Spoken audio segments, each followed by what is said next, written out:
प्रिय विद्यार्थियों, सुप्रभात, नमस्कार। आज हम द्वितीय वर्ष में प्रथम प्रश्न पत्र में केशव दास की रचना रामचंद्रिका के कुछ अंशों का अध्ययन करेंगे।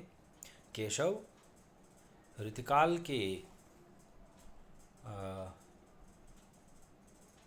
के नहीं कहकर मैं कहूँगा हिंदी साहित्य के प्रथम आचार्य माने जाते हैं। केशवदास दरबारी कवि थे और इन्होंने ये रामभक्त कवि हैं। तुलसी के वचनों को सुनकर ये क्षुब्ध हुए और उन्होंने एक ही रात्रि में रामचंद्रिका नामक महाकाव्य की रचना कर दी। लेकिन आचार्य रामचंद्र शुक्ल कहते हैं कि इनमें महाकाव्य लिखने का वह उत्साह नहीं था। केशवदास का रामचंद्रिका रचना को शुक्ल जी महाकाव्य नहीं मानते हैं। केशवदास जो हैं वो महाराजा इंद्रजीत सिंह के दरबार में दरबारी कवि थे और दरबारी रुचियों का उनके साहित्य पर प्रभाव देखने को मिलता है। सामंती विलास उनकी रचनाओं में देखने को मिलता है। केशव की यूँ तो कई रचनाएं हैं, लेकिन कवि प्रिया, रसिक प्रिया और रामचंद्रिका रचना से वह साहित्य में प्रसिद्ध हुए। कवि प्रिया रचना हिंदी की प्रथम सर्वांग निरूपक रचना है, लेकिन केशव अलंकारवादी थे। वो कहते थे भूषण बिनु न विराजई कविता वनिता मीत। वो कहते थे कि अलंकारों के बिना काव्य शोभा प्राप्त नहीं करता है, अच्छा नहीं लगता है, अलंकार होना आवश्यक है। कवि प्रिया में हालांकि उन्होंने काव्य के समस्त अंगों का निरूपण किया, लेकिन उन्होंने अलंकारों का वर्णन अधिक किया। इसी प्रकार से रसिक प्रिया एवं रामचंद्रिका रचना उनकी बड़ी प्रसिद्ध रही। रामचंद्रिका 39 प्रकाश में लिखा गया महाकाव्य है। इसके अतिरिक्त इन्होंने रतन बावनी, विज्ञान गीता, जहांगीर जस चंद्रिका और वीर सिंह देवचरित जैसी रचनाएं लिखी। रामचंद्रिका महाकाव्य नहीं है, क्योंकि यह जो रचनाएं इन्होंने एक रात में प्रसिद्धि प्राप्त करने के लिए रच डाली और रचना की कथा में परस्पर संबंध टूटता नजर आता है। इसके अतिरिक्त महाकाव्य का एक लक्षण है कि कवि को रचना के मार्मिक स्थलों की पहचान होनी चाहिए और उन स्थलों की बहुत सुंदर व्याख्या कवि द्वारा की जानी चाहिए, लेकिन केशव के महाकाव्य में ऐसा नज़र नहीं आता है। केशव की भाषा ब्रज भाषा है। रामचंद्रिका में भगवान राम के जीवन का वर्णन है। तो रामचंद्रिका में सामंती जीवन का, सामंती वैभव का, युद्ध का, शस्त्रों का, साज सज्जा का, युद्ध के मैदान का बड़ा ही सुंदर चित्रण हुआ है, क्योंकि केशव दरबारी थे और उन्होंने दरबारी रुचि से ये रचना लिखी। इसके अतिरिक्त केशव चूँकि दरबारी थे, इसलिए दरबार में रहने के लिए योग्यता होती है वाक्पटु होना, संवाद कौशल में कुशल होना, और यह प्रभाव भी उनकी रचना रामचंद्रिका में दिखाई पड़ता है। केशव की रामचंद्रिका की सबसे बड़ी विशेषता है उसकी संवाद योजना, मतलब विभिन्न पात्रों के मध्य जो वार्तालाप दिखाया गया है वो अत्यंत ही खूबसूरत तरीके से केशवदास ने शब्दबद्ध किया है। रामचंद्रिका रचना के जो अंश हैं वो हम आज पढ़ेंगे। देखिए, रामचंद्रिका रचना के प्रारंभ में केशवदास जी मंगलाचरण में सबसे पहले भगवान गणेश की वंदना करते हैं। वो चाहते हैं कि गणेश जी की कृपा उनके जीवन पर रहे, जिससे उनके जीवन के समस्त दुख, मलिनता, पाप समाप्त हो जाएं। वो लिखते हैं बालक मृणालनी जो तौरी डारी सब काल, कठिन कराल त्यों अकाल दीह दुख को। कवि केशवदास कहते हैं कि जिस प्रकार बालक मृणालनी, बालक यहाँ कहा गया हाथी के बच्चे को, कि जिस प्रकार हाथी का बच्चा मृणालनी यानी कमल नाल को ज्यों तोरी डारे सब काल, बहुत ही सरलता से तोड़ देता है। कठिन कराल त्यों अकाल दीह दुख को, उसी प्रकार भगवान गणेश भी संकट मोचक हैं। वो कठिन से कठिन कष्टों को, कराल कष्टों को, दीह दुख यानी दीर्घ समय तक के दुखों को बिना विलंब किए दूर कर देते हैं। विपत्ति हरथ हठी पद्मनी के पात सम, पंख जो पताड़ पेड़ी पठ व कलुख को, कि जिस प्रकार हाथी या हाथी का बच्चा जो है पद्मिनी यानी कमलिनी के पत्तों को कुचल देता है, उसी प्रकार से गणेश जी जीवन की समस्त बाधाओं को, विपत्तियों को नष्ट कर देते हैं। पंख जो पाताल पेड़ी पठ वे कलमुख, जिस प्रकार हाथी या हाथी का बच्चा जब कीचड़ पर चलता है तो कीचड़ को अपने पैरों के दाब से जमीन के भीतर जो है बलपूर्वक डाल देता है, उसी प्रकार से हाथी जो है, उसी प्रकार से गणेश जी जो हैं वो जीवन के समस्त मलिनताओं पापों को नष्ट कर डालते हैं, राखते हैं। दूरी के कलंक अंक भव शीस शशि सम, दूरी के कलंक अंक भव शीस शशि सम, कि वो समस्त प्रकार के कलंक का निवारण कर देते हैं। और भवशीष शशि सम, और समस्त भक्तों के समस्त कलंकों को, विकारों को दूर करके उनके जीवन को शिव जी के सिर पर शोभित चांद के समान उज्जवल बना देते हैं, निर्मल कर देते हैं। राखत है केशोदास दास के बपुख को, सांकरे को सांकरणी सन्मुख होत तौरे, 10 मुख मुख जोवे गज मुख मुख को। वो कहते हैं कि उनकी कृपा प्राप्त होते ही जीवन के सारे दुख, समस्त संकट की जंजीरें टूट जाती है।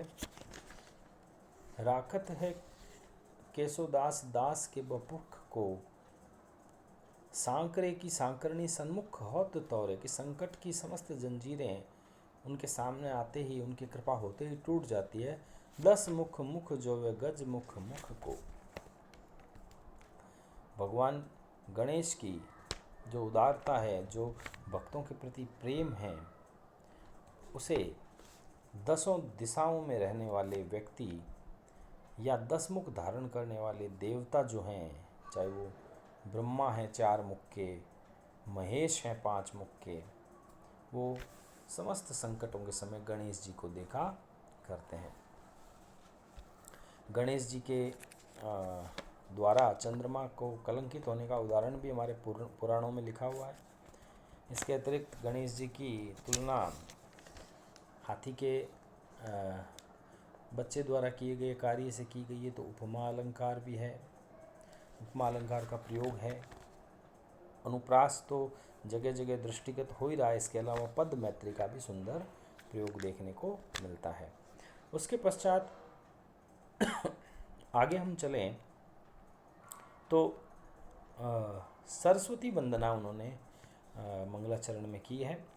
रामचंद्रिका के प्रारंभ में माँ सरस्वती की प्रशंसा करते हुए केशवदास जी कहते हैं, वाणी जग रानी की उदारता बखानी जाए, ऐसी मति कहो धों उदार कौन की भई। केशवदास जी कहते हैं कि देवी सरस्वती, वाणी जग रानी, वाणी का मतलब है वाणी, कि संसार की श्रेष्ठ जो देवी हैं सरस्वती, उनकी उदारता का वर्णन कोई कर पाए, ऐसी मति, ऐसी बुद्धि संसार में प्रकट ही नहीं हुई। ऐसी मति का कोई व्यक्ति संसार में है ही नहीं जो उनकी महिमा का वर्णन कर सके। यानी माँ सरस्वती की महिमा अनिर्वचनीय है। देवता प्रसिद्ध सिद्ध ऋषिराज तप वृद्ध, कही कही हारे सब कही न कहू गई। कि बड़े बड़े जो देवता हैं, प्रसिद्ध जो सिद्ध महापुरुष हैं, ऋषियों के राजा हैं, तपस्वी गण हैं, वो सब अपने अपनी तरीके से सरस्वती की उदारता का बखान करने का प्रयास कर चुके हैं, लेकिन सब जो हैं उनकी महिमा का वर्णन पूरा नहीं कर पाए। वो थक गए, वो सब हार गए, क्योंकि वो अपने मुख से माँ सरस्वती की महिमा का गुणगान नहीं कर पाए। इसमें प्रसिद्ध और सिद्ध देखें तो यहाँ सबंग एवं यमक भी देखने को मिल रहा है हमें अलंकार के रूप में। प्रसिद्ध और सिद्ध, सिद्ध जो है प्रसिद्ध शब्द का अंश है, तो शब्दांश जहाँ आए वहाँ शब्द, किसी शब्द का अंश दोबारा यदि आए तो वहाँ सबंग यमक अलंकार होता है। भावी भूत वर्तमान जगत बखानत है, केशोदास केहू ना बखानी काहू पे गई। भावी भूत वर्तमान जगत बखानत है कि सारा संसार, चाहे उसका भूतकाल है, चाहे वर्तमान काल है, चाहे भविष्य काल है, सरस्वती की महिमा का बखान सभी करते हैं, लेकिन उसकी संपूर्ण प्रशस्ति का, उसकी संपूर्ण महिमा का वर्णन कोई नहीं कर पाया है। पति बने 4 मुख, पूत बने 5 मुख, नाती बने 6 मुख, तदपि नई नई। पति बने 4 मुख कि माँ सरस्वती के जो पति हैं वो ब्रह्मा जी 4 मुखों के हैं। पूत बने 5 मुख, 5 मुख पंचमुख शिव जी को कहा गया है, और नाती यानी जो दोहिता है वो 6 मुख यानी 6 मुख का कार्तिकेय जी है। और इतने इतने मुख होने के बावजूद भी वो इनकी महिमा का वर्णन नहीं कर पाए हैं, और उनकी महिमा का वर्णन करने के बावजूद भी इनकी महिमा हमें सदैव नई लगती है। ये मतलब देखा जाए तो पूरे पद में माँ सरस्वती की उदारता महिमा का अतिशोक्तिपूर्ण वर्णन है, तो अतिशोक्ति अलंकार का भी प्रयोग किया गया है। यानी समस्त पद का यदि हम सार देखें तो माँ सरस्वती की जो महिमा है, उसकी जो उदारता है, वो वर्णनातीत है, वह अनिर्वचनीय है।